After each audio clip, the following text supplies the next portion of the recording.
श्रेया आज घर पे है, उसको देखने एक लड़का आ रहा है शादी के लिए। उन्हें मेरी फीलिंग्स की कोई कदर ही नहीं है। क्या? ये जो लेटर मैं लिख रहा हूँ ये आपको श्रेया तक पहुँचाना है। मेरा वो लेटर पढ़ा, तुमने जवाब नहीं दिया। कौन सा लेटर सर? यार मैंने श्रेया को वो लेटर नहीं दिया यार। तुमने तुमसे कहा कि तुमने उसे वो लेटर दे दिया? हाँ। मुंह मीठा कीजिए।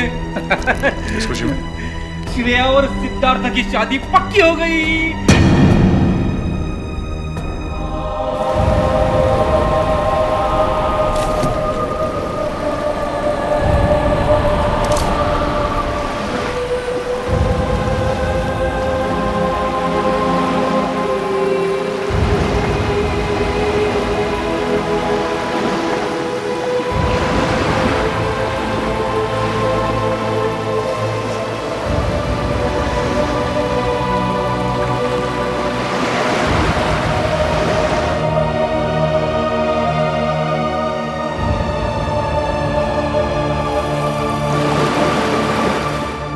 सर बोलिए ना, क्या बात है? नहीं वो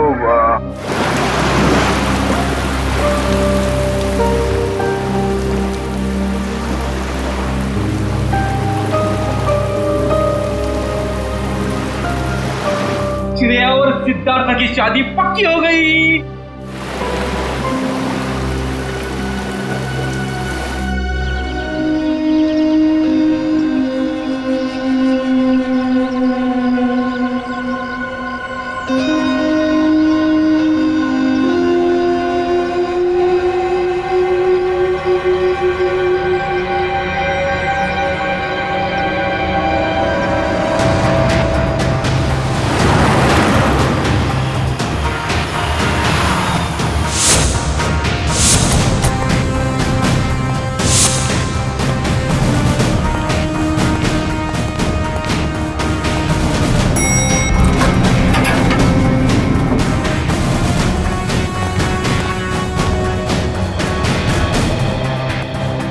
कहाँ है लाश? सर वो उस कैबिन में।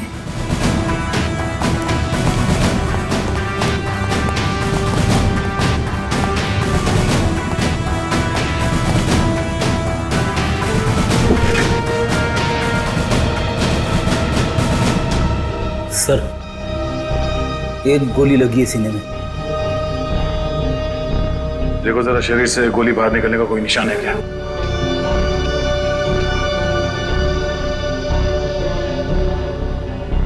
नहीं सर, कोई एग्जिट वोल नहीं है। गोली बाहर निकलने का कोई जख्म नहीं है।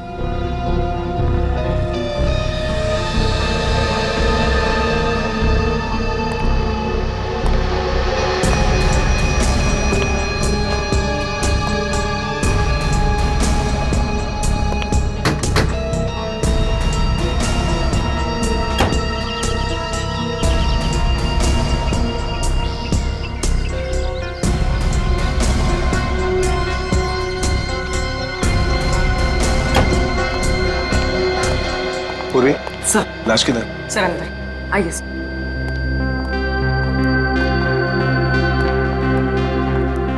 आए दे। क्या बात है? तुम्हारा खास दोस्त कहाँ है? अभिजीत? इस आदमी के शरीर में गोली लगी है और कोई एग्जिट वुंड नहीं है। ठीक है सर, कमरे को अच्छी तरह से चेक करो। Excuse me. हाँ प्लीज प्लीज।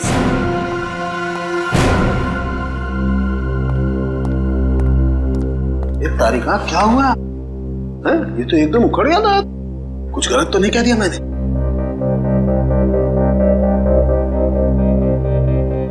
कैसे हुआ ये सब? हमें नहीं पता है सर। क्या नाम है आपका? जी श्लोक।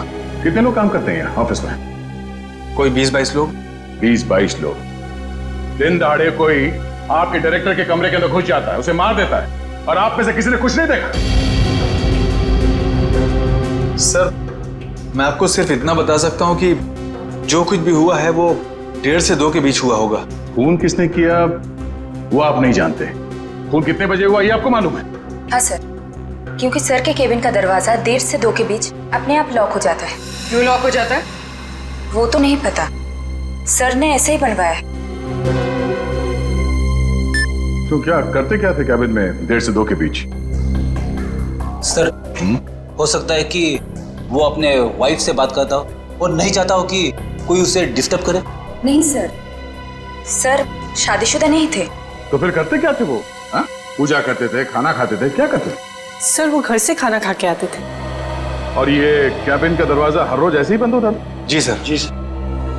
तो फिर आज उसी दौरान उनका खून हुआ, ये आप लोग कैसे कह सकते हैं? सर ये शालिनी है। सर इनको अंकुश सर से मिलना था, ये दौड़ते हुए उनके केबिन में गए, लेकिन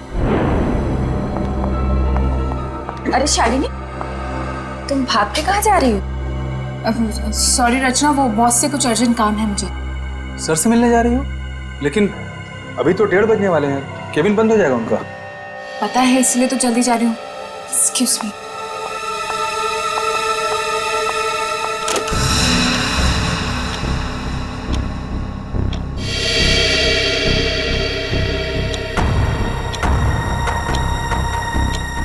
अब और आधा घंटा वेट करना पड़ेगा।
क्या हो गया बॉस को?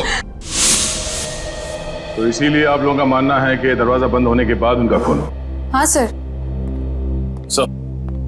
सर कैबिन में कोई हथियार नहीं मिला। सर हो सकता है कमरे में कोई ऐसा मैकेनिज्म हो जिससे गोली खुद ब खुद चल गई हो।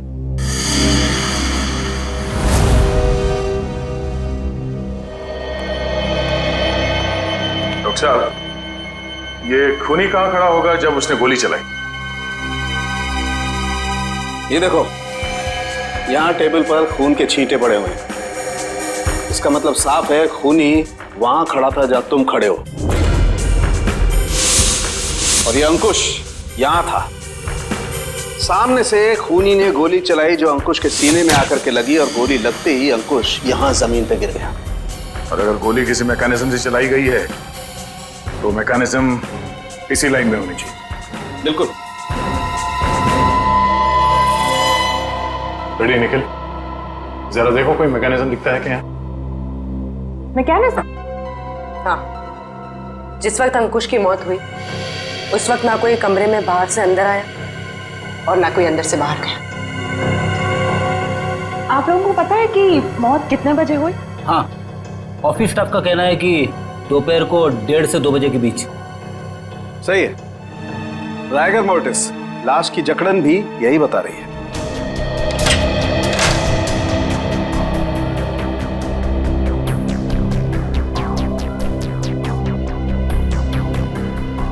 सर यहाँ तो कोई मैकेनिज्म दिख नहीं रहा है। सर यहाँ भी ऐसी कोई चीज दिखाई दे नहीं रही है। कमरे में कोई आया नहीं और कोई मैकेनिज्म भी नहीं है, तो फिर इस आदमी को गोली लगी कैसे? कि ऐसा तो नहीं कि ये दरवाजा लॉक होने से पहले इसे गोली लगी हो? एक बात बताइए, आप में से किसी ने ये दरवाजा बंद होने से पहले अंकुश को जिंदा देखा था? No sir. नहीं सर। ठीक है, एक काम करो, शुरू से बताओ जब आपके बॉस अंकुश यहाँ इस ऑफिस में आए। सर वो बहुत परेशान थे और उन्होंने कृतिका को अपने केबिन में बुलाया। Okay sir, okay. रचना, क्या हुआ? बॉस बहुत ज्यादा गुस्से में है, कृतिका को अंदर बुलाया है।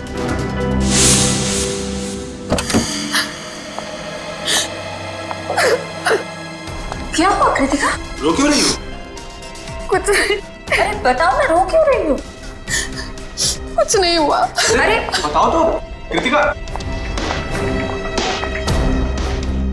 तो कृतिका अभी कहाँ है? ऑफिस से चली गई क्या वो?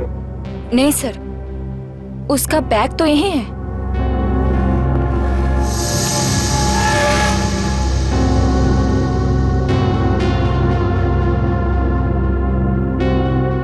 जब कृतिका कैबिन से बाहर निकली तब अंकुश जिंदा था? हाँ सर। उसके बाद कौन गया कैबिन के अंदर?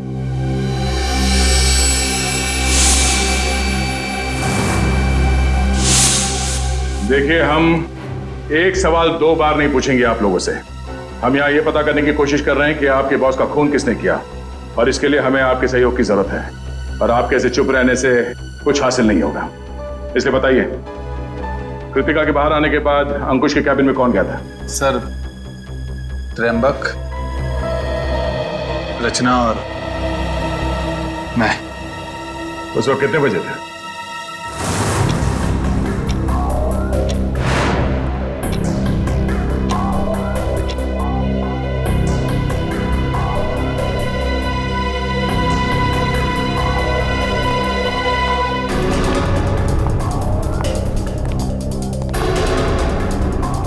सर, क्या हुआ? आपने हमें बुलाया?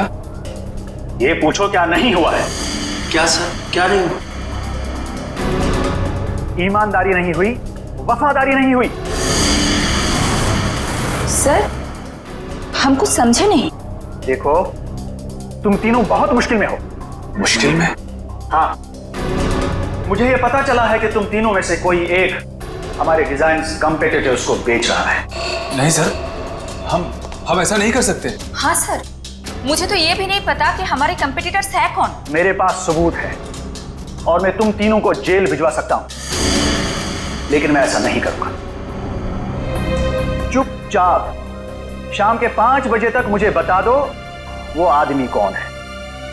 हाँ, उसकी नौकरी तो नहीं रहेगी, लेकिन उसे मैं जेल जाने से जरूर बचा लूंगा। लेकिन सर, हम लोग। मेरे पास ज्यादा समय नहीं, जितना मैंने कहा है उतना करो। तो कोई कंपनी के सीक्रेट्स बेच रहा था? हाँ? सर, अंकुश जरूर भड़का होगा इस धोखे से। कोई भी भड़केगा। बहुत तकलीफ होती है जब उसका कोई करीबी उसे धोखा देता है।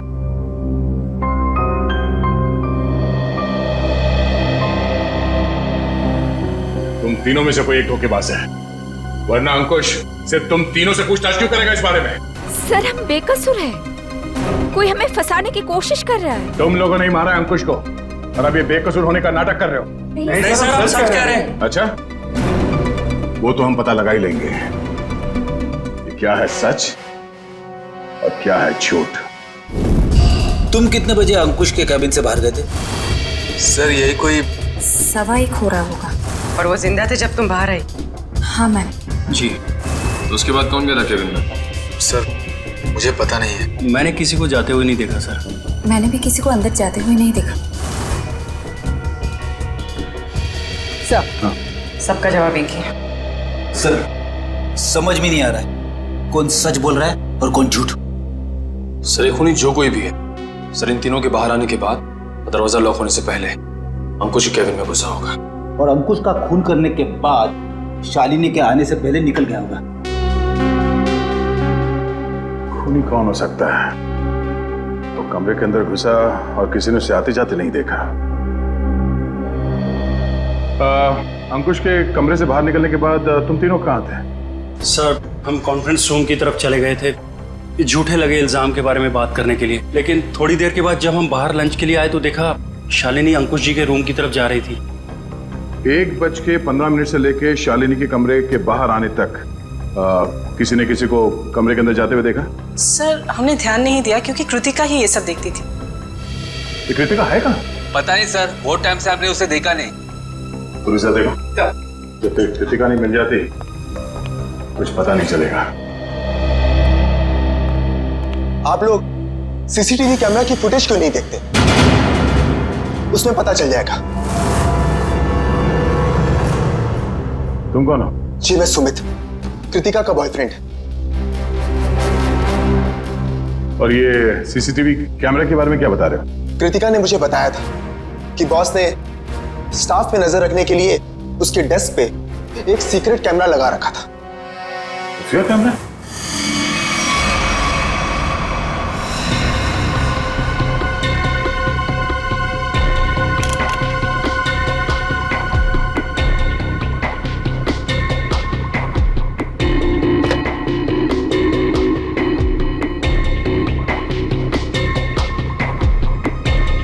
यहाँ पे तो कोई कैमरा दिख ही नहीं रहा है। खुफिया कैमरा है, छुपा के रखा होगा।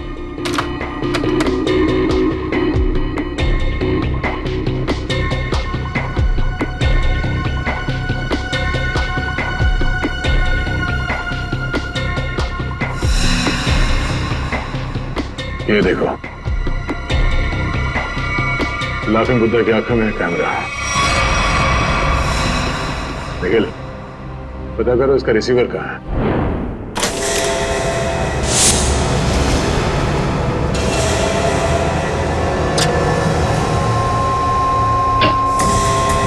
मैम! आशिका, मम्मी देखिए। अरे कृतिका, कृतिका, संभाल के।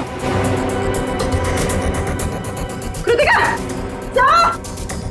कृतिका, कृतिका। क्या हो गया? सर इसने आत्महत्या करने की कोशिश की। सर जहर निकाल। इसे हॉस्पिटल ले जाना होगा। पीछे एम्बुलेंस उसमें डालो, जल्दी। कृतिका, ले जाओ। क्या हुआ? संभाल के।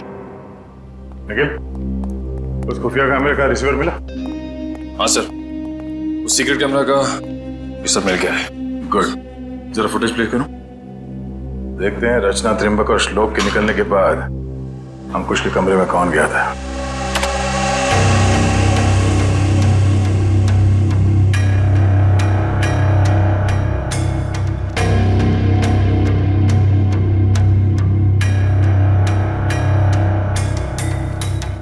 उन तीनों ने कृतिका के बारे में जो कहा था वो तो सही निकला। अब आगे देखते हैं।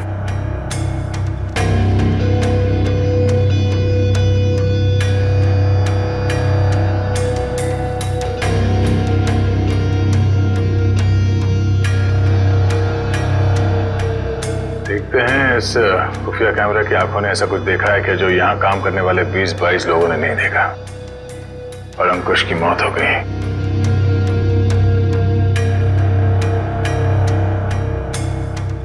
एक मिनट रुको सर,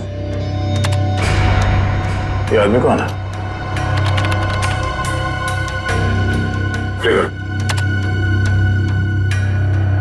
फॉरवर्ड करो सर। बस इसका चेहरा तो ठीक से दिख ही नहीं रहा है। ये आदमी कैबिन के अंदर गया एक 20 को, बाहर निकला एक 25 को, और बड़ी हड़बड़ाहट में निकला है बाहर। निकल, एक काम करो, ऑफिस के स्टाफ मेंबर्स को बुलाओ और हाँ, उस वॉचमैन को भी लेके आओ अंदर।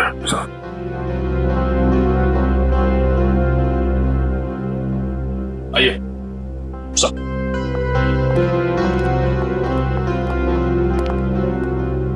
देखिए, इस आदमी को पहचानते हैं आप? नहीं सर, हमने इन्हें कभी ऑफिस में नहीं देखा। तुम? नहीं सर, इससे पहले मैंने कभी इसे देखा नहीं। श्लोक? नहीं सर, मैंने भी इसे नहीं देखा। वॉचमैन, तुम तो एंट्रेंस में थे, तुमने तो देखा होगा साथ ही जाते। हाँ, पहचानते हो कौन है? नहीं सर, मैंने इसे कभी नहीं देखा। अरे तो फिर ये अंदर आया कैसे? उड़ के आया क्या? मेरा एक फोन आया था, मैं 5 मिनट के लिए थोड़ी दूर चला गया था, शायद ये तब आया होगा। अच्छा निखिल, एंट्रेंस में जो कैमरा है उसका फुटेज चेक करो।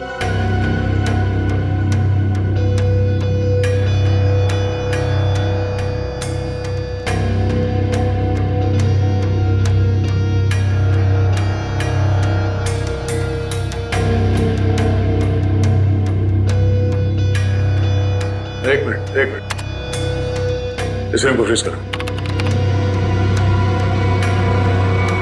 ये सुमित, कृतिका तुम्हें कुछ नहीं होगा, जल्दी चलो। आई तुम्हें कुछ नहीं होगा कृतिका, तुम ठीक हो जाओगे। संभल के।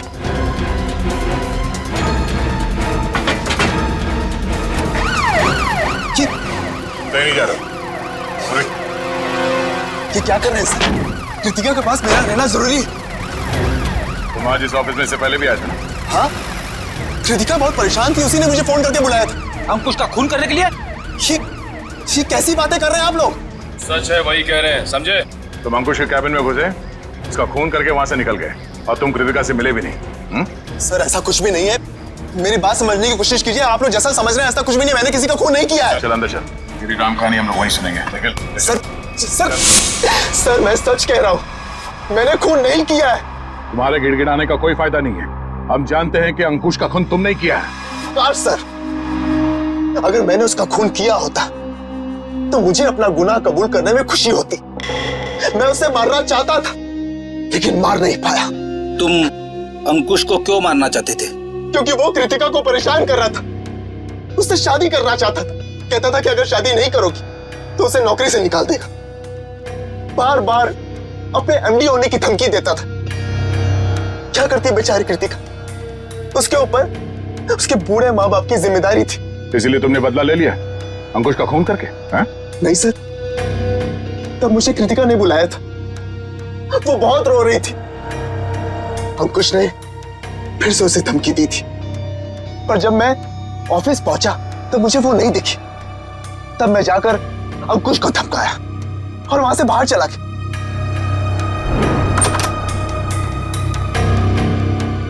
कौन हो तुम? बहुत हो गया अंकुश, कृतिका से दूर रहना, वरना क्या करोगे? जान से मार दूंगा तुझे।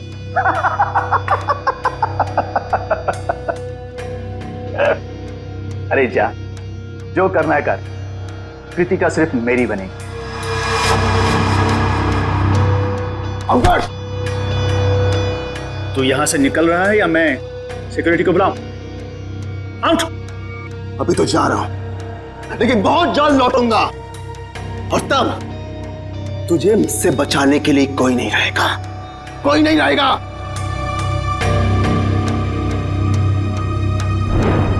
हमारे पास सबूत है, तुम 1:20 में अंकुश के कमरे के अंदर गए थे और ठीक 1:25 को बाहर निकले थे। क्यों? फिर भी मैं बार बार यही कहूंगा कि मैंने खून नहीं किया है। देखो सुमित, दया सर को गुस्सा मत दिलाओ, सीधी तरीके से मान जाओ कि खून तुमने किया है। क्योंकि तुम्हारे जाने के बाद यहाँ की स्टाफ शालिनी जब कैबिन में गई तब अंकुश मरा पड़ा था। सर मेरा विश्वास कीजिए, मैंने खून नहीं किया है, प्लीज मेरा यकीन कीजिए आप लोग। याद दिखो। सर, गन पाउडर की स्मेल, स्प्रे देना। एक मिनट,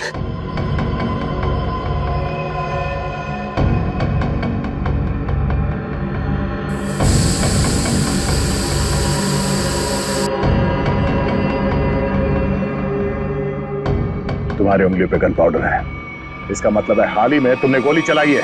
नहीं सर, अंकुश का खून तुम नहीं किया है। मैंने गोली नहीं चलाई है सर। तो फिर ये गन पाउडर तुम्हारी उंगलियों पे कैसे है? सर प्लीज सर, मेरा विश्वास। गन पाउडर कैसे आया तुम्हारे हाथ पे? सर वो मेरे पास मेरी अपनी गन, उससे गलती से चल गई थी जब मैं आज अपने घर पर था। तुम्हारे पास अपनी गन है? लाइसेंस है? हाँ? नहीं। तो गैर कानूनी तरीके से गन रखी थी तुमने? हाँ? सिर्फ और सिर्फ अंकुश को मारने के लिए। अगर आज उससे कोई नहीं मारता तो मैं शायद उसे जरूर मार देता। तो गन कहाँ रखी है तुमने? बाहर फ्लावर पॉट में। गन को बाहर क्यों छोड़ा तूने? हाँ? क्योंकि कृतिका ने मुझे कसम दी थी कि मैं अपने साथ गन अंदर लेकर ना आऊं, वरना गुस्से में मैं कहीं उसके बॉस को मार ना दूं, इसलिए बाहर छोड़ दी। चल दिखा वो गन कहाँ है।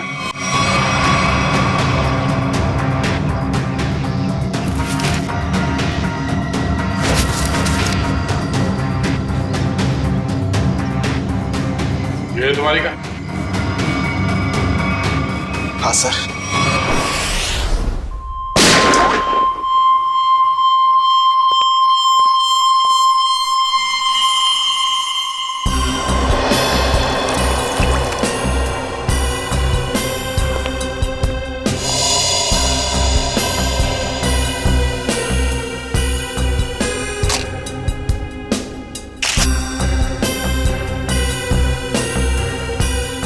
मेरी समझ में नहीं आ रहा है कि आप लोग मेरी गन को चेक क्यों कर रहे हैं, जबकि मैं इसे ऑफिस में लेकर गया ही नहीं था। दोनों बार प्लांट में ही छिपा दिया था।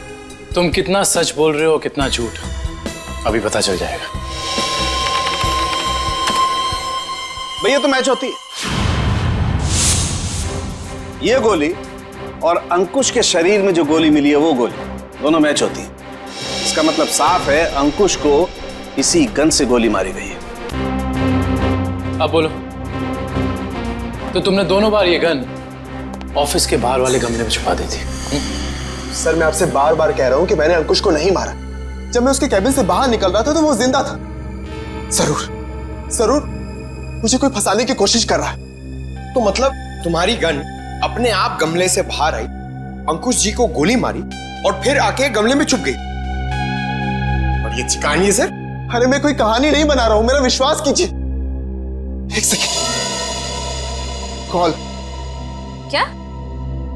हाँ, मुझे याद आ गया। जैसे ही मैं अंकुश के कैबिन से बाहर निकल रहा था उसके मोबाइल पर एक कॉल आया था। और उसने वो कॉल रिसीव किया था? हाँ।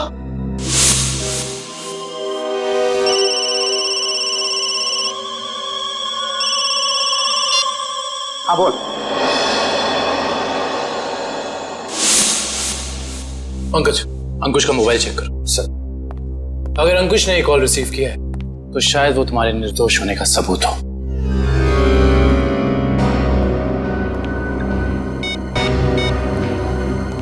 सर, अंकुश को 1:25 पे कॉल आया था सर, और 7 मिनट तक कॉल चली थी। 7 मिनट? 1:25 को कॉल आया था। दरवाजा बंद होता है ठीक 1:30 बजे, यानी कि दरवाजा बंद होने के 2 मिनट बाद तक ये कॉल चला। सर, शायद वो जिंदा था। पंकज, इस नंबर पर कॉल करके चेक करो कि वाकई इस आदमी की अंकुश से बात हुई थी कि नहीं।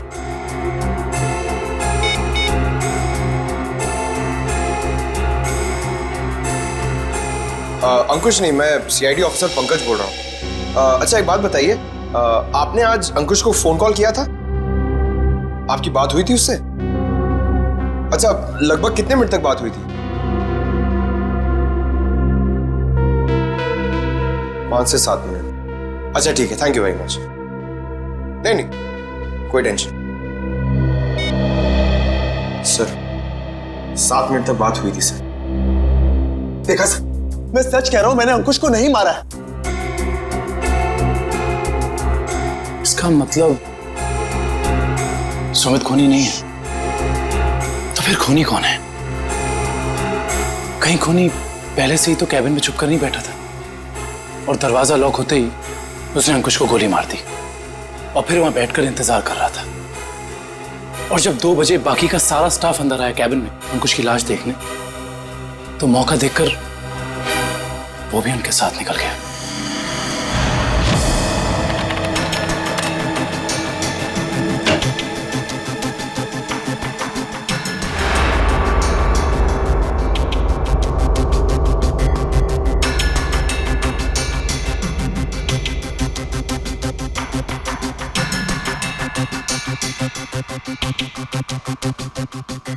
ये देखिए सर, शालिनी के चीखने के बाद जो 6 लोग कैबिन के अंदर आए थे वही 6 लोग कैबिन से बाहर गए।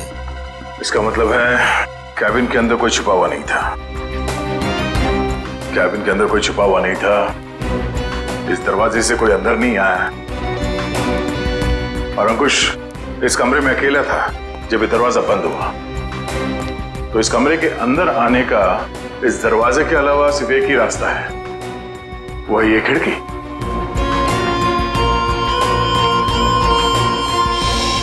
मगर जब हम लोग इस कमरे के अंदर आए तो ये खिड़की अंदर से बंद थी।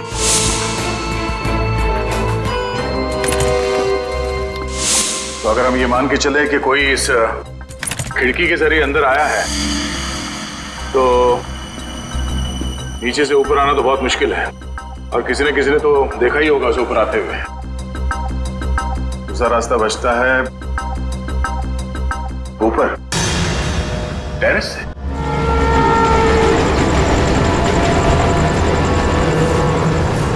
जरा देखो आसपास, अगर वो खूनी अंकुश के कैबिन में यहाँ टेरेस से गया है तो उसने रस्सी या हार्नेस का इस्तेमाल किया होगा, और अगर ऐसा है तो यहाँ लेज पे कोई ना कोई निशान जरूर होना चाहिए। तो चेक करो।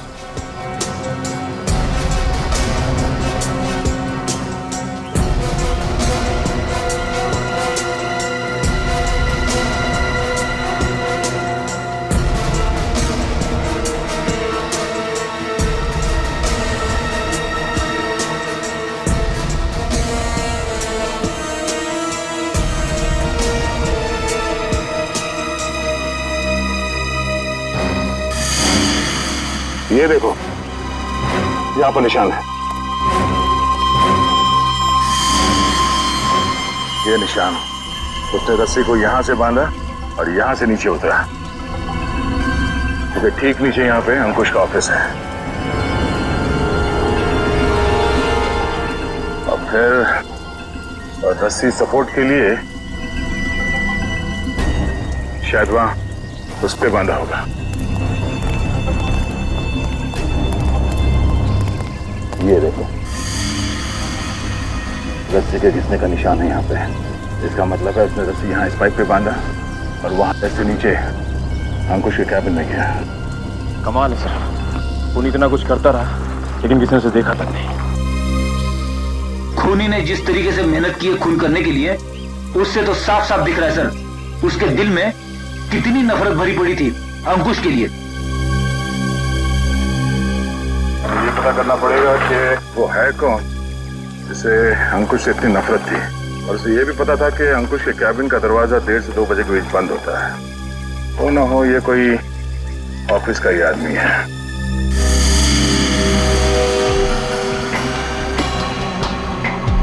खूनी टेरेस से रस्सी के सहारे नीचे उतरा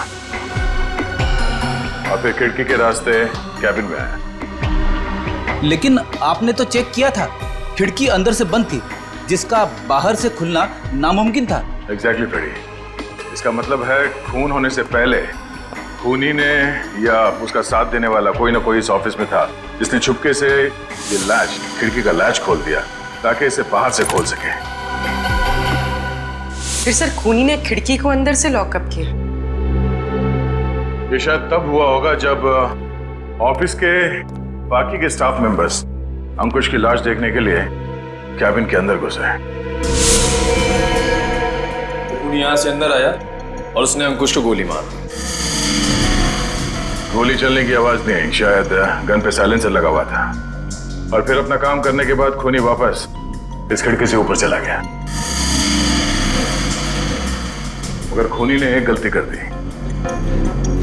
वो क्या सर? लैच। जब उसने खिड़की खोलने के लिए ये लैच ऐसे खोला होगा, जाहिर सी बात है उसने ग्लव्स पहनने की तकलीफ नहीं की होगी। इसका मतलब खूनी के उंगलियों के निशान उस लैच पे है। हाँ फ्रेडी, और अब ये उंगलियों के निशान ही हमें खूनी के गर्दन तक ले जाएंगे।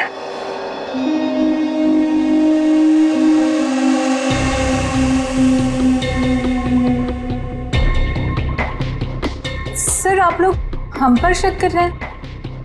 हाँ, क्योंकि खूनी आप लोगों में से कोई है। ये क्या कह रहे हैं आप सर? सही कह रहे हैं, थोड़ा इंतजार करो। उस खिड़की के लैच पे जो उंगलियों के निशान मिले हैं, अगर वो आप में से किसी के फिंगरप्रिंट्स के साथ मैच होते हैं तो पता चल जाएगा कि अंकुश का खूनी कौन है।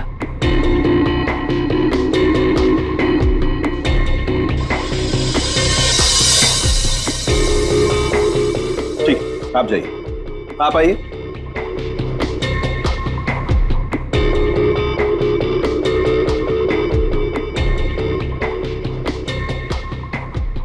ठीक, जाइए। दया, इन सब लोगों के फिंगरप्रिंट्स तो ले लिए, अब जरा इन्हें मैच करके देखते हैं। ठीक है सर। हाँ?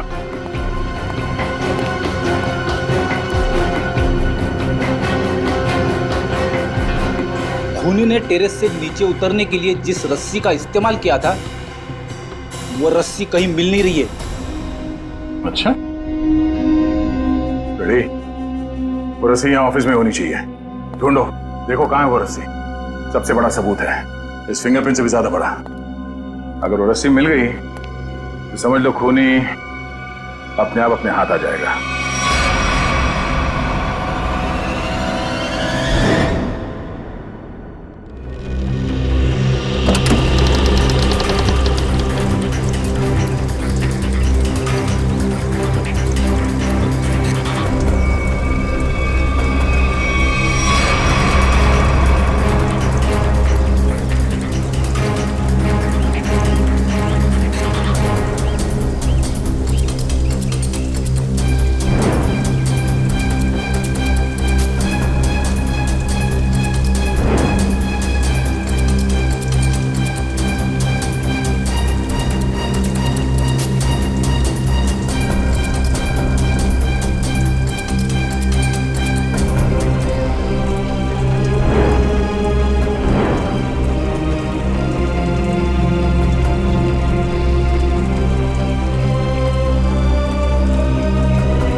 सॉरी भाई दया।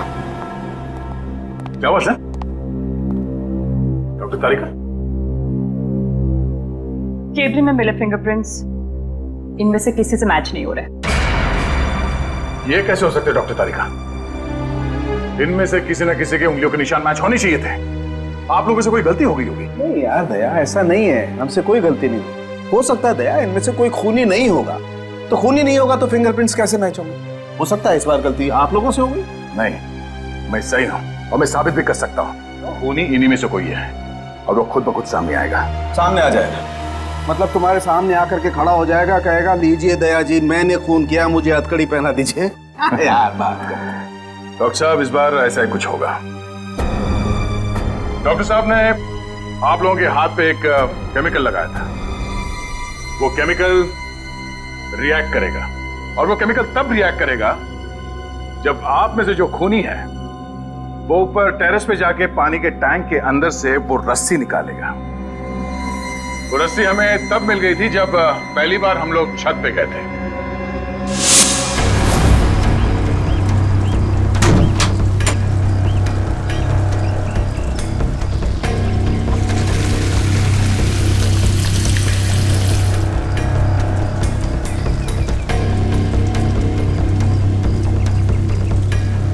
पूरी तैयारी के साथ आया था। उस रस्सी पे हमने एक केमिकल लगाया है और वो केमिकल तब रिएक्ट करेगा जब आप लोगों के हाथ पे लगा हुआ केमिकल उसके कांटेक्ट में आएगा। आप लोगों के हाथ चमकने लगेंगे अंधेरे में। Lights off.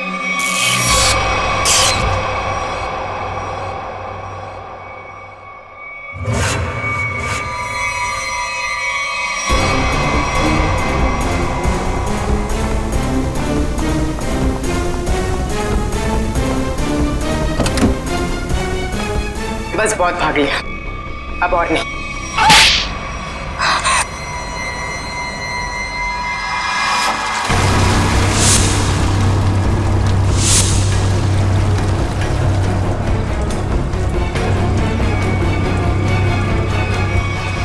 तुमने अंकुश को क्यों मारा? तुम ही कंपनी के सीक्रेट्स बेच रही थी ना? और जब अंकुश तुम तीनों से पूछताछ कर रहा था तुम जानती थी कि तुम्हें उससे छुटकारा पाना है?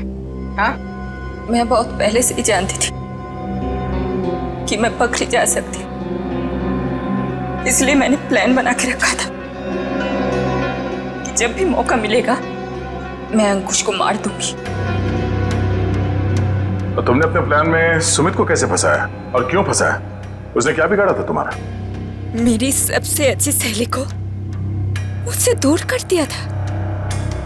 मैं और कृतिका अच्छे दोस्त हुआ करते थे, लेकिन जब से सुमित उसकी जिंदगी में आया था तब से कृतिका उसकी बातें करती रहती थी। सुमित ऐसा है, सुमित वैसा है, सुमित ने ये किया, सुमित ने वो किया, सुमित सुमित सुमित। इस सुमित से मुझे नफरत होने लगी थी। दिन रात उसके साथ फोन पे लगी रहती थी। इस सुमित के चक्कर में वो मुझे भूल गई थी।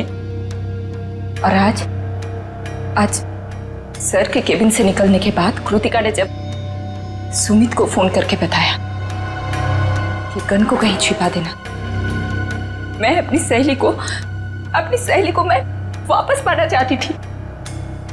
और यही सही मौका था सुमित को फंसाने का। इसलिए तुमने अंकुश को मारने के बाद अपनी गन सुमित के गन के साथ बदल दी और अंकुश के शरीर पे जो गोली मिली वो उस गन के साथ मैच हो गई, जिसकी वजह से सुमित फंस गया।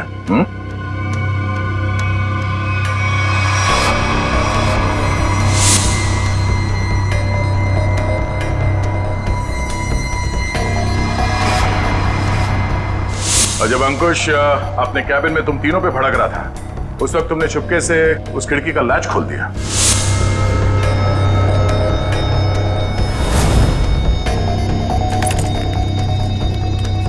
और तुमने मौका पाके विंडो का लैच तब लॉक किया जब सब अंकुश की डेड बॉडी देख रहे थे, है ना?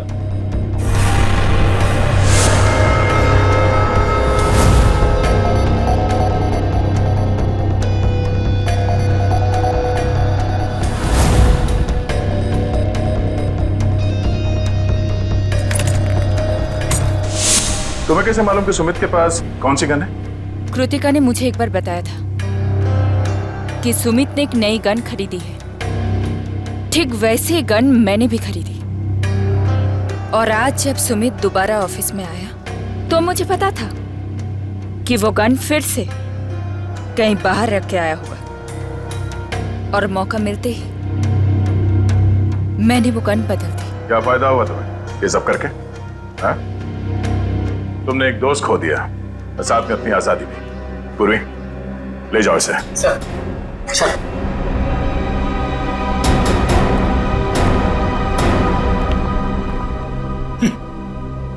लोग भी दोस्ती में क्या क्या करते हैं सर। हाँ फ्रेडी, कुछ तो पीठ पे छुरा घोंपते हैं।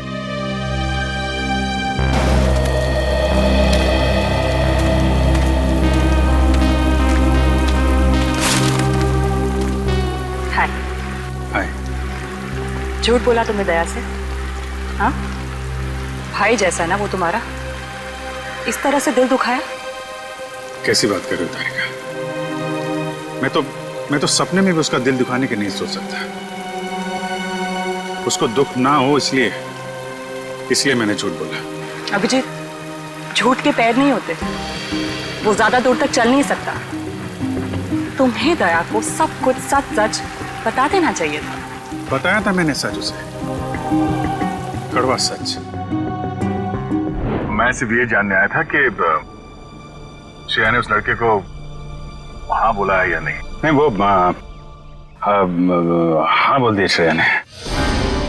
लेकिन जब मैंने दया का चेहरा देखा, लगा जैसे किसी गोली ने उसके सीने को चीर दिया है।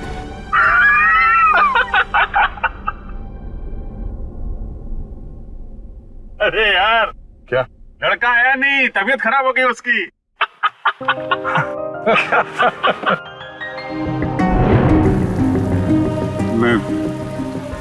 मैं दया को इस हालत में नहीं देख सका।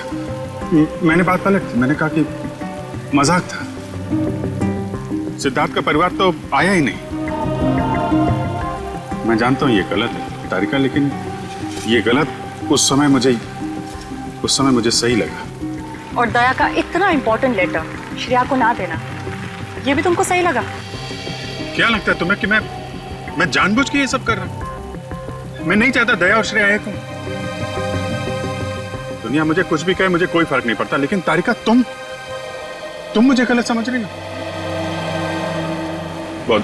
बहुत दुख हुआ मुझे, बहुत दुख हुआ। गया था मैं श्रेया के घर वो लेटर लेके। नमस्ते अभिजीत, तुम आओ अंदर आओ। श्रेया से थोड़ा काम था, वो है क्या? हाँ है, बैठो, मैं उसे बुलाती हूँ, बैठ जाओ।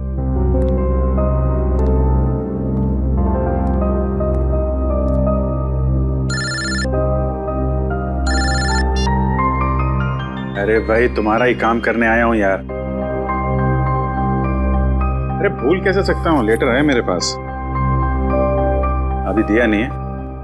जैसे ही श्रेया आती है ये लेटर उसके हवाले कर दूंगा। हैं?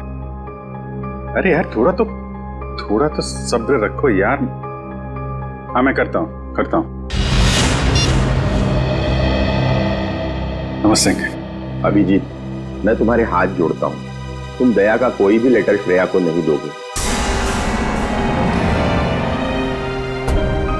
लेकिन दया और श्रेया तो... मैं जानता हूँ दया और श्रेया कुछ कहते नहीं, लेकिन वो एक दूसरे के काफी करीब हैं। मगर मैं अब नहीं चाहता हूँ कि श्रेया अपना फैसला बदले। ये तो दोनों के साथ ज्यादती होगी। आप... अभिजीत, मैं मजबूर हूँ। मैंने पिछले साल सिद्धार्थ के पिता से एक बड़ी रकम उधार ली थी, जो मेरे अलावा मेरे घर में कोई नहीं जानता। और अगर श्रेया ने इस शादी से इनकार किया तो वो लोग सारे पैसे वापस मांग सकते हैं, जो मैं अभी देने की स्थिति में नहीं हूँ। लेकिन अंकल, ये तो इस श्रेया की जिंदगी का सवाल है। तो मैं क्या करूं? इतने पैसे कहां से लाऊं? श्रेया की मां को हार्ट प्रॉब्लम है। तुम लोगों की जरा सी गलती हमें प्रॉब्लम में डाल सकती है। देखिए, अगर सिर्फ पैसे की बात है तो हम लोग मिलकर कोशिश कर सकते हैं। पैसा तो... नहीं, वो बात नहीं है। पैसे का इंतजाम हो चुका है, बस 1-1.5 महीने की बात। एक बार मैं उनके सारे पैसे लौटा दूं, उसके बाद तुम ये लेटर श्रेया को दे देना। लेकिन तब तक ये बात हम दोनों के बीच ही रहनी चाहिए, प्लीज। ये आपने बड़ी मुश्किल में डाल दिया। दया से कोई बात छुपाना इतना आसान नहीं है। अब ये बात ना मैं श्रेया को बता सकता हूँ और ना दया को। दया तो इस बारे में कुछ नहीं जानता। वो तो तुम्हें गलत समझ रहा है। इनफैक्ट नफरत करने लगा है वो तुमसे। जानता हूँ, वक्त ने गलतफहमी पैदा कर दी है, लेकिन ये भी जानता हूँ कि सही वक्त आने पर सब ठीक भी हो जाए।